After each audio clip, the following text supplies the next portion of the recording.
My name is Shelley Beach. I'm 29, and two numbers still make me tear up if I think about them too hard. 30 and 2. 30 is how many overtime sprints I logged last year.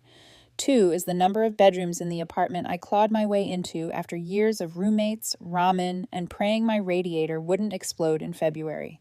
I write code in downtown Chicago. Most days are a blur of stand-ups, pull requests, and the familiar hiss of the L drifting through my window. The apartment isn't flashy, no designer fixtures, no skyline firework reel, but it's mine. I installed the bathroom vanity with my own hands. I painted, patched, and built custom shelves for a home office that keeps me sane on work-from-home days. Security is solid, the train's close, and when I turn the deadbolt at night, it's the only click in my life that means I'm safe.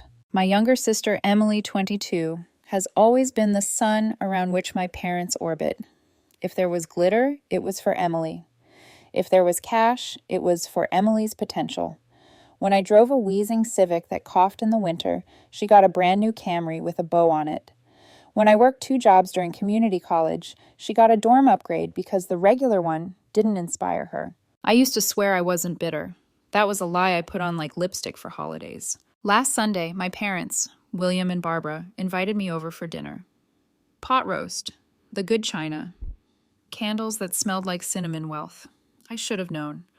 My mother only makes pot roast when she's about to ask for something sizable, like my time, my money, or my spine. Emily had on a cream dress you'd wear to a luncheon where everyone pretends they didn't Google each other's salaries. We made brittle small talk. My job, the weather, Emily's graduation. The roast was tender. The silence was tougher.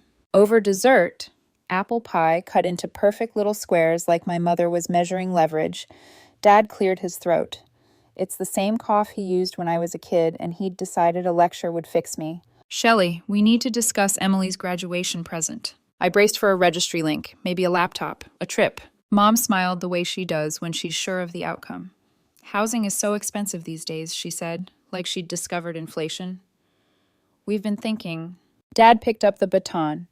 We've decided the best gift, the most loving gift, would be for you to transfer ownership of your apartment to Emily. I laughed. Out loud.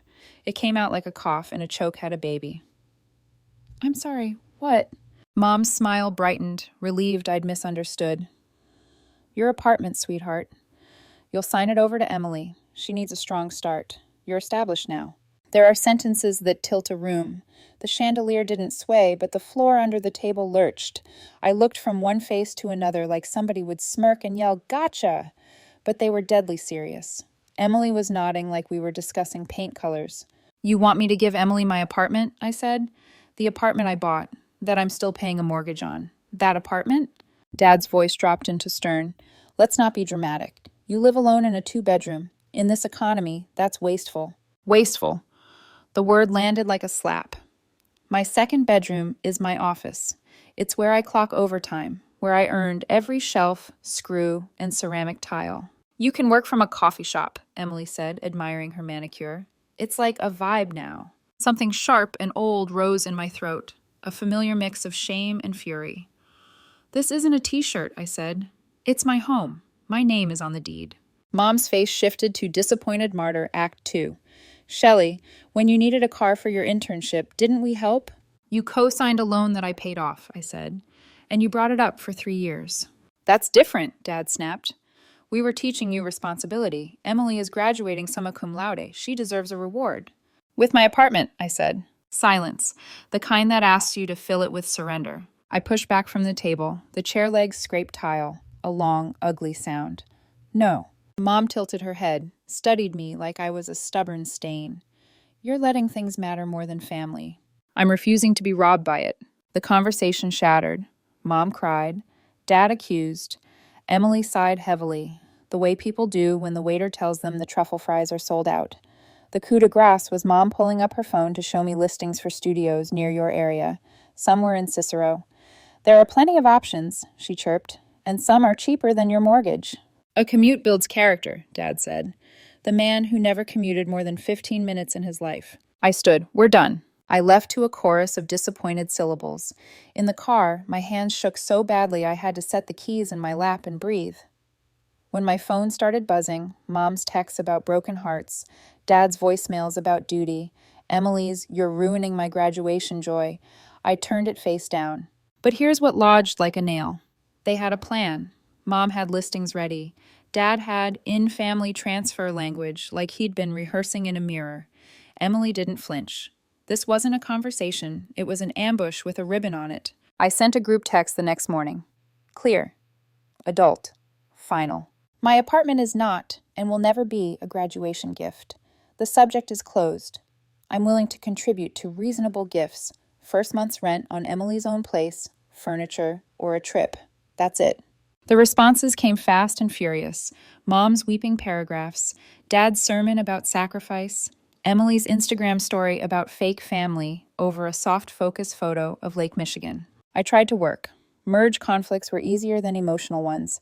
Around 3 p.m., my manager pinged me. "You good?" I typed, "Family stuff, all good." A lie that felt like chewing tinfoil. 2 days later, I opened my door and heard voices down the hall. Familiar ones. I peered through the peephole. My parents, Emily, and Margaret, my building manager, unlocking the vacant unit, 4B. "Perfect timing, Shelley," Margaret called when she saw me. "Your family mentioned apartment hunting. I'm showing them 4B, same layout as yours." My mother beamed.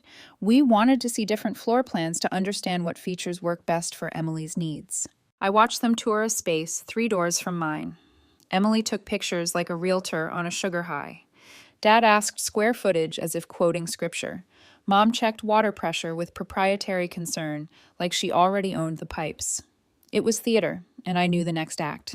After Margaret left, they drifted, no, flowed, into my apartment without asking, an invasion disguised as familiarity. Mom started comparing. "The updated kitchen in 4B is nice," she mused, "but your backsplash is so elegant. And this view, Emily, imagine waking up to it." Emily moved through my office, eyes sweeping the shelves I'd measured to the millimeter. "My desk would go here," she said, "and I'd turn this into a closet." "I work here," I said flat. "Well, not after July," she said, as if we'd all agreed on a calendar. Something in me snapped taut, like a wire stretched to breaking. "Get out," I said, calm, too calm. Dad puffed up. "Don't you dare speak to us that way. We're discussing a transition." "There is no transition. This is my home. What part of no do you not understand?" Mom's sweetness evaporated. "You're selfish. You'd rather hoard empty space than help your sister succeed." I herded them towards the door. My feet knew the choreography of boundaries my mouth was still learning. At the threshold, Emily lifted her phone for one last photo, like she was documenting a crime scene. When the lock clicked behind them, my hands trembled again. I pressed my forehead to the wood and counted to 10. Then I called Margaret. Within hours, she'd put a note in my file. No one but me had authority to make decisions about my unit. Front desk, do not disclose information to anyone regarding my account, deed, or HOA status. Her voice was softly furious. The questions they asked were concerning, she said. Ownership transfers, bylaws, penalties, inspections for your specific unit. "Thank you," I said. "Please treat them like strangers." That night, my phone lit up with numbers I hadn't saved in years. Aunt Patricia reminding me that family wealth should be shared. Cousin Jennifer announcing I was a bad example to her kids. Even my grandmother called, confused, wondering if I really owned multiple buildings and was refusing to share one. Multiple buildings. I own one apartment, a toolbox that's missing a 10mm socket, and 3 thriving pothos plants. The only sane voice came from Uncle Richard. He called and didn't bother with small talk. "Your parents are out of their minds," he said. "Stand firm." Then he told me stories, old ones I'd never heard, about their attempts to guilt Cousin Michael into handing over his boat, to borrow Aunt Susan's cabin indefinitely, to pressure Grandma to rewrite her will for Emily. Patterns are prophecies if you're willing to read them. So I prepared. Changed the locks I'd already changed when I moved in. Paranoid, maybe, but anxiety is a broken smoke alarm. You replace it or you never sleep. I installed a video doorbell, a hallway camera. I saved every text, every voicemail, every trembling paragraph. I reached out to a lawyer friend. "Can they force a transfer?" I asked. "No," she said, "but document everything. People who weaponize family like this don't stop because you asked nicely. When I finally crawled into bed, Chicago was quiet in that 2 a.m. way that feels like a held breath. I stared at the ceiling and thought about my boyfriend, Evan, who texts me corny memes at midnight and remembers to ask if I ate dinner. He'd told me earlier, voice warm and solid, "Your home is yours, Shelley. A boundary is not cruelty." I believed him. I did. But as I drifted, a colder thought slid in beside me. If they were willing to cross my threshold without permission, what lines wouldn't they cross? I didn't know it yet, but the next time my doorbell rang, my parents wouldn't be alone. The next morning, I woke up to the sound of my email notifications blowing up. The subject lines all looked the same. Variations of family matters, "You're hurting mom," "Please talk to Emily." It was like an emotional spam attack. By 9 a.m., I'd muted every relative except Uncle Richard. But muting didn't stop the ache. The ache of knowing my parents had spun an entire narrative without me, casting Emily as the fragile dreamer and me as the greedy villain. That night, Evan came over with Thai takeout and his usual calm energy. "You look like you've been debugging emotions all day," he said, setting the food down. I managed a smile. "If only family had error logs." He chuckled, but his eyes stayed serious. "They're trying to gaslight you into guilt, Shelley. Don't let them. They've mistaken your boundaries for rebellion." He was right. I could feel it, the invisible hands tugging at the threads of my stability. My parents weren't going to let this die quietly. 2 days later, Margaret from management called. "Hey, Shelley," she said carefully. "Just a heads up, I've been contacted again. Your parents called the HOA office asking for a copy of your ownership documents. I told them no, obviously, but you should be aware." My stomach sank. "They actually tried that?" "Oh, they tried more than that," she sighed. "They asked about fees, penalties, late payments, everything. They sounded like they were vetting a purchase." I closed my eyes. My pulse hammered behind them. "Thank you, Margaret. Please keep notes of every call. Date, time, names, everything." She paused. "Are you okay?" "No," I admitted, "but I will be." By Friday, the campaign had gone public. Emily's Instagram story featured a moody selfie captioned, "Some people would rather watch you struggle than share their blessings." Hashtag fake family. Hatch disappointed but not surprised. The comments were full of sympathy emojis and mutual validation. One of her friends even wrote, "Wait, isn't your sister rich? She's got that fancy condo downtown, right?" Emily replied with a broken heart emoji. I felt my chest tighten. They were rewriting me into a caricature, some cold, selfish villain who hoarded comfort while her helpless sister suffered. Then came the phone calls from cousins, all wearing the same mask of moral outrage. Aunt Patricia. "Shelley, darling, your parents sacrificed everything for you both. How could you say no?" Cousin Jennifer. "It's not about the apartment, it's about family legacy." Grandma. Bless her confused soul. "Sweetheart, I thought you owned 3 buildings. Can't you share one?" 3 buildings. Where did they even get that number? I was starting to realize the depth of the fantasy they'd built around me. They didn't just want my apartment, they needed the illusion of me being the one who could afford to give it away. That weekend, Evan and I went out for a walk along the lake. The wind stung our faces, and for the first time, I said it out loud. They want to strip me down to the same helpless girl I was at 17. Back then, I begged them for approval. Now they're demanding tribute. Evan stopped walking. "You're not 17 anymore. You're the woman who rebuilt her life with her own 2 hands. Don't let them rewrite your story." His words lingered in my chest long after the wind had died. The following week, a new line was crossed. Monday afternoon, I came home to find my doormat slightly out of place. The lock was intact, but my stomach turned anyway. I checked the hallway camera feed on my phone. At 11:42 a.m., there they were, Mom, Dad, and Emily, standing outside my door, whispering. Emily tried the handle. Mom said something I couldn't hear, then they walked away. My hands went cold. They'd tried to enter. That night, I changed the locks again. 3rd time in 6 months. I also sent a formal notice to building security. Under no circumstances were my parents or sister allowed access or information. When I called Uncle Richard, he wasn't even surprised. "They pulled the same stunt with your cousin Michael," he said. "Tried to get his boat under the guise of shared family asset. When that failed, they told everyone he was having a mental breakdown." "Sounds familiar," I muttered.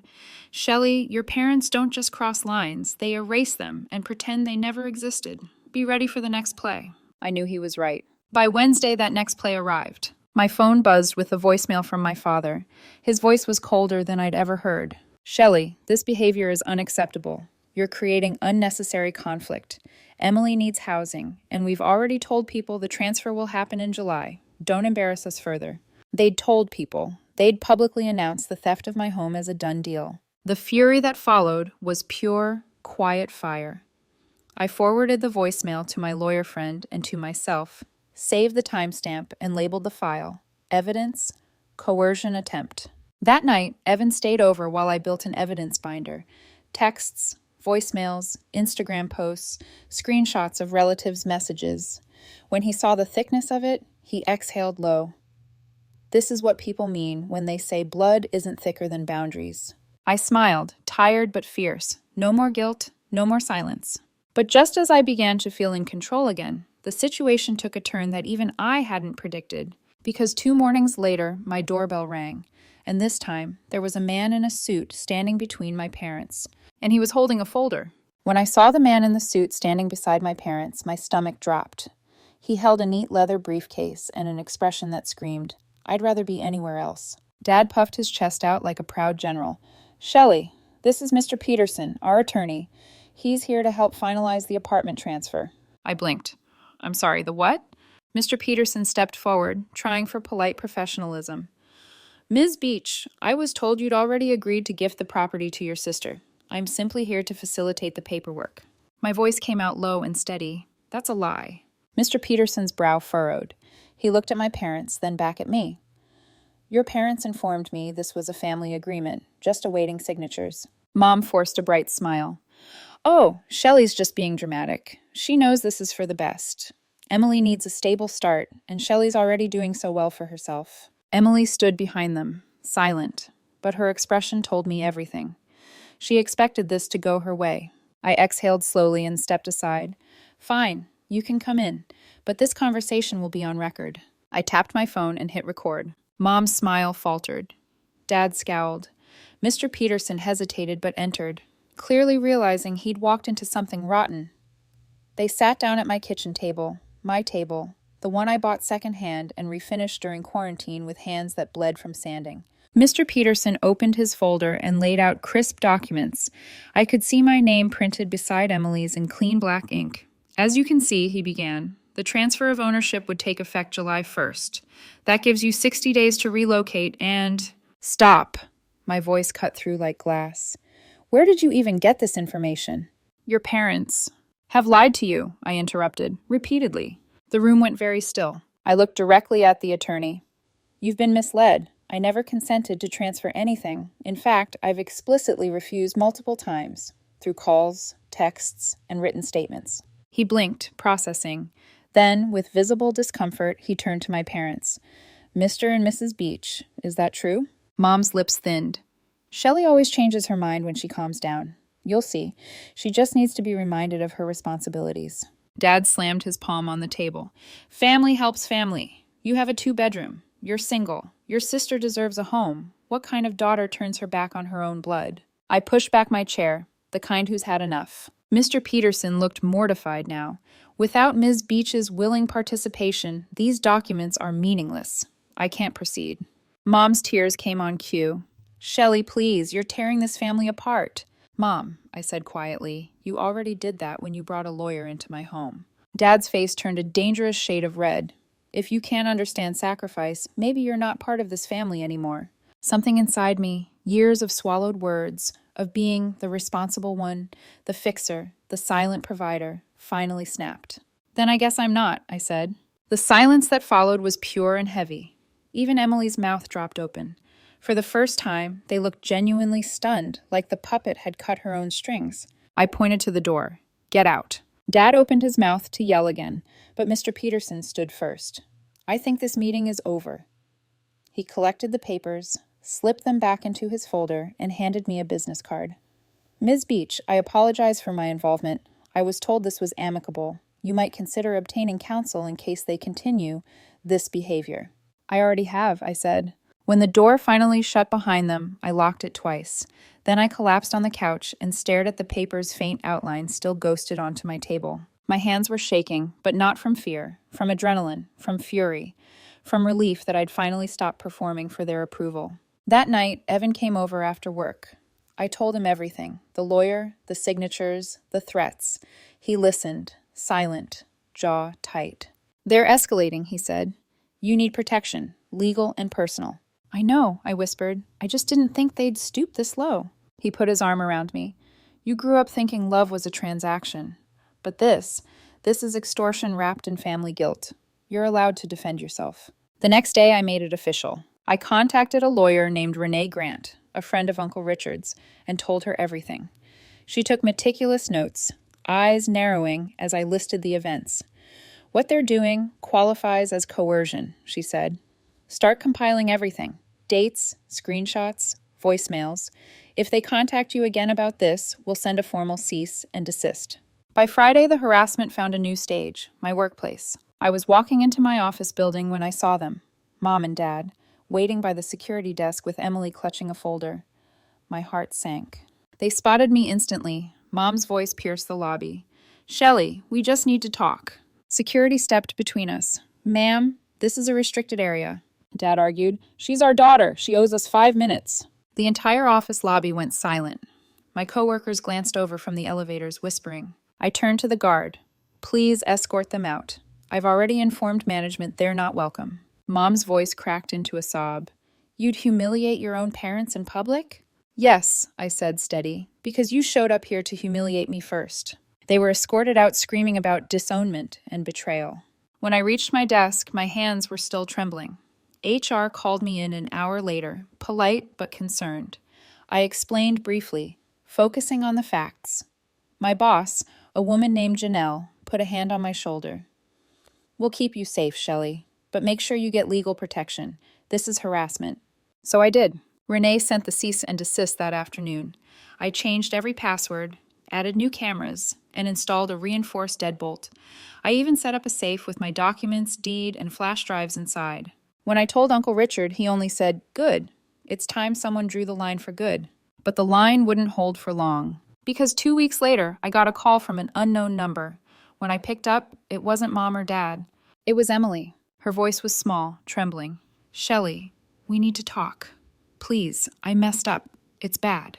Against every instinct I had left, I agreed to meet her. When I walked into the cafe that evening, Emily was already there, sitting in the corner booth with her hands wrapped around an untouched latte. She looked nothing like the polished golden girl I'd grown up resenting. Her hair was limp, eyes red-rimmed, and her nails, usually perfect, were chipped and uneven. "Shelley," she said as soon as I sat down, her voice cracking, "you were right about everything." I didn't respond. I waited. Tears slid down her cheeks as she spoke. "Mom and Dad are in trouble, real trouble. They took out a second mortgage on the house last year, invested everything in some crypto thing Uncle Dennis found. It's all gone, $200,000. My breath caught. "What?" She nodded, shaking. "They're about to lose the house. They've been hiding it for months. That's why they wanted your apartment. They figured if you transferred it to me, they could move in, or sell it later to get the money back." I sat there numb. "So this was never about you needing a home?" Her voice broke again. "No, it was about them needing a lifeline, and I believe them. I thought it was just another thing you could do for me. God, I'm such an idiot." For a long moment, I didn't speak. I just watched her, my little sister, the one who'd been handed everything, finally facing the reality our parents had been shielding her from. "They told everyone you had multiple properties," she went on. "They said you were a millionaire hoarding wealth while we struggled. Grandma thinks you own an entire building downtown. Aunt Patricia said you refused to help because your boyfriend made you selfish." I let out a bitter laugh. "That's creative, I'll give them that." Emily wiped her face. "It's worse. Next week they're planning an intervention." I froze. "What do you mean an intervention?" "They're getting a bunch of family members together. Uncle Dennis, Aunt Patricia, even some cousins. They want to show up at your apartment and talk sense into you. They think if they all come, you'll sign over the deed just to end the pressure." I stared at her, feeling my pulse in my throat. "They're organizing a mob." She nodded miserably. "They're even bringing a lawyer friend of Uncle Dennis. They said he can expedite family transfers on the spot." The world tilted slightly. I forced myself to breathe. "Why are you telling me this now?" "Because it's wrong," she whispered. "Because I finally see what they've done. To you, to all of us. and I don't want to be part of it anymore. She slid her phone across the table. On the screen were screenshots, emails, foreclosure notices, the bank's warnings, and texts from Mom about making sure Shelley stays cooperative. "Emily," I said softly, "you understand what happens next, right?" She nodded. "Yeah, they're going to hate me for this, but they already hate you for saying no. At least one of us should do the right thing." I swallowed hard. "Thank you for warning me." For a moment, her old self flickered back. "I'm sorry, Shelley, for believing them, for thinking you owed me anything. I didn't realize how twisted it was until it all collapsed." "Then start fixing it," I said gently. "With honesty. That's how you dig out." She nodded and left quietly, shoulders hunched. 2 days later, it happened. Saturday morning, 8:15 a.m. My phone buzzed with motion alerts from my front camera, then again and again. When I opened the feed, I counted them. Mom, Dad, Emily, trailing behind, Uncle Dennis, Aunt Patricia, and 3 cousins. 7 people standing in my hallway like some deranged welcoming committee. I didn't open the door. Mom's voice rang out through the intercom. "Shelley, please, we just want to talk." Behind her, Dad's voice boomed. "You're going to destroy this family over a piece of paper." And Aunt Patricia, because of course she did, yelled, "We're trying to save you from your selfishness." I called building security. "It's them again," I said calmly. "Call the police." 5 minutes later, sirens echoed down the block. Through the camera, I watched the police escort them out. Mom clutching her chest in melodramatic fashion, Dad arguing about family rights, Patricia filming the whole thing like she was auditioning for a reality show. Emily didn't fight. She just looked up at the camera once and mouthed, "I'm sorry." That night, I filed for a restraining order. My lawyer, Renee, helped me compile everything. Texts, voicemails, the video footage, even the fake transfer documents.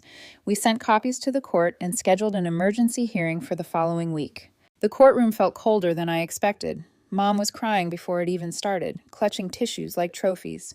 Dad glared at me the whole time. Uncle Dennis sat behind them, smug and whispering. Their lawyer, a slick man in a navy suit, tried to spin a story about a family misunderstanding that had gotten out of hand. Renee countered with evidence. Every message, every visit, every attempt to manipulate and coerce. When she played the recording from the day they brought Mr. Peterson into my apartment, the judge's face went hard. "Ms. Beach," he said, finally turning to me, "do you have anything to add?" "Yes," I said quietly. "I've tried every polite way to stop this. I've begged them to respect my boundaries. They've ignored every word. This isn't love, it's harassment, and I'm done being their scapegoat." The judge nodded once. "Restraining order granted, effective immediately." Mom gasped. Dad stood so abruptly his chair screeched. "This is outrageous! She's our daughter!" The bailiff stepped forward. "Sir, sit down." But he didn't. He pointed a trembling finger at me. "You're killing your mother." Mom started sobbing, clutching her chest again as if on cue. They had to be escorted out by deputies while the rest of the courtroom stared. It was humiliating and freeing. Renee squeezed my shoulder. "You did the right thing." That evening, as I sat in my silent apartment, the weight hit me. This was the moment I'd finally severed the last thread connecting me to their chaos. It hurt. God, it hurt. But beneath the ache was something else. Peace. I thought about the last thing my therapist had told me. Boundaries aren't walls, Shelley. They're doors with locks. You choose who comes in. For the first time, I believed her. Still, I knew this wasn't the end. There were debts, foreclosures, family gossip. The fallout had just begun. But as I looked around my apartment, the one I'd built, repaired, and defended with every ounce of strength I had, I realized something simple and profound. They could take their stories, their guilt, their manipulation. I was keeping my home and my peace. The restraining order changed everything. For the first time in months, the phone stopped buzzing with accusations. No more doorbell alerts at dawn. No more family group texts dripping in guilt. Just quiet. Strange. Echoing quiet. And then the fallout began. Uncle Richard called first. His tone was part pride, part warning. "Well, you did it, Shelley. The storms finally hit them. Their house is gone." "What?" "Foreclosed last week," he said grimly. "They leveraged the second mortgage to cover that crypto nonsense. When it tanked, the bank took the property. They're staying with Uncle Dennis now, and he's already calling everyone, trying to pawn them off." I pictured it for a second. Mom complaining about the curtains, Dad barking about meals, Emily sitting in a corner, quiet for once. It didn't bring me joy, just inevitability. the weight of a story that had finally folded back on itself. A week later, an envelope arrived at my mailbox. No return address. I recognized Emily's handwriting. Inside was a letter, several pages long. Shelley, I don't expect forgiveness. I don't even deserve a response. I just need you to know that I've started therapy. I'm working 2 jobs now, marketing assistant during the day, coffee shop at night. For the first time, I'm paying for my own rent. I'm learning what it means to earn something.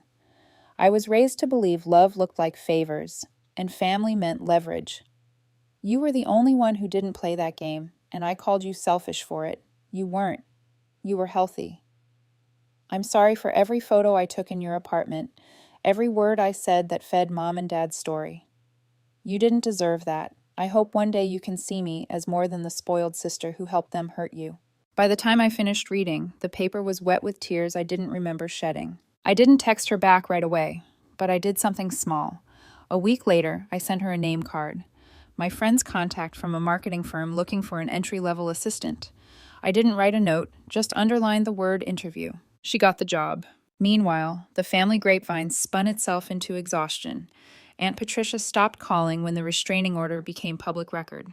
Grandma, confused by all the rumors, called me directly for the first time in years. Shelley, darling, she said softly, I never believed you had 10 buildings. Your mother says silly things when she's desperate. I smiled faintly. Yeah, she does. I'm proud of you, dear. Boundaries aren't cruelty, they're self-respect. Her words hit me deeper than I expected. Over the next month, I started therapy more consistently. I learned new words for old wounds, financial enmeshment, narcissistic family dynamics, coerced guilt. I learned how to breathe without waiting for the next crisis. Evan stayed by my side through all of it. He never tried to fix me, just listened, steady as a lighthouse. Sometimes I'd joke, you signed up for dinner dates, not family court sagas. And he'd just smile and say, I signed up for you. One night, sitting together by the window, I looked around my apartment. The living room no longer felt haunted. I'd repainted one wall a soft olive green, moved my desk closer to the light, and replaced the old couch that still smelled faintly of panic. This place looks different, Evan said.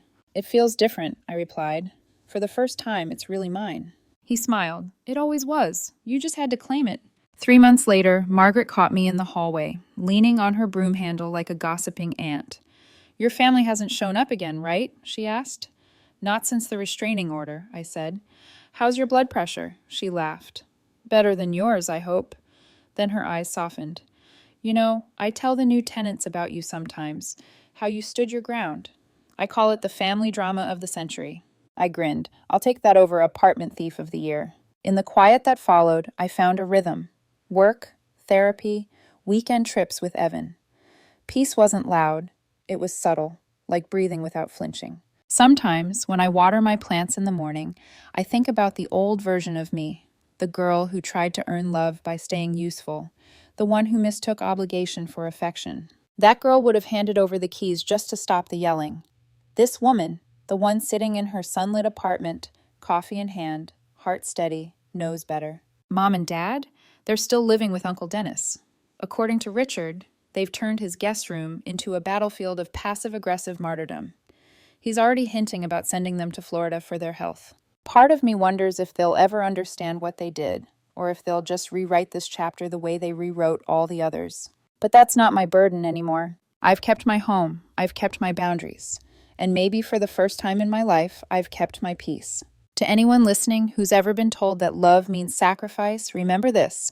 No is a complete sentence, and sometimes it's the first word in the story of your freedom.